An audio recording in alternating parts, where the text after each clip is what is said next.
आहे ह्याच्यामध्ये पुढच्या वर्षी आपल्याला वर्षभरात किती कोटी रुपये त्या जिल्ह्याला द्यायचं हे ठरतं। ते कसं ठरतं?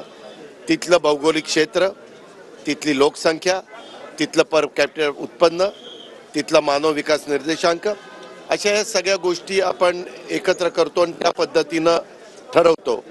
मात्र मुंबई जरा राजधानी आहे त्याच्यामुळे तिथं थोडं जुक्तमाप देतो, नागपूर उपराजधानी म्हणून त्यालाही जुक्तमाप देतो आणि जिथं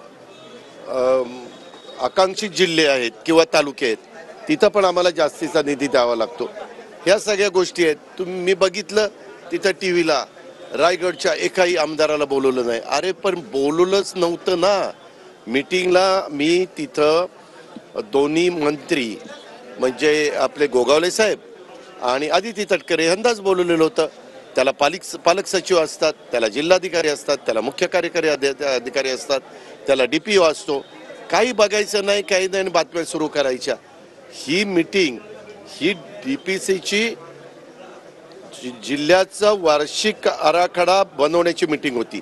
त्यांच्या ऑलरेडी प्रत्येकाच्या मीटिंग होतात आणि त्या मीटिंगमध्ये ते ठरवतात। त्यांना प्रत्येकाला साधारण तुम्हाला ह्या वर्षी आम्ही इतका निधी देणार आहोत आणि त्या निधीच्या प्रमाणामध्ये 20% तर निधीचं आम्ही बंधनच घातलंय की ह्या पैशापैकी 20% रक्कम अशी खर्च केली पाहिजे। यंदा वर्षी मी त्याच्यामध्ये दिव्यांगांना 1% रक्कम DPCची खर्च करायला सांगितली। इतके दिवस आपल्याकडे 19% होते। कसे 19% होते? 5% महसूलला होते, 5% शिक्षणला होते, 10% झाले, 3% 5% नाविन्यपूर्ण योजनेला होते, 15 झाले, नंतर 3% ह्याला होते, मला वाटतं शिक्षण गृहला होते।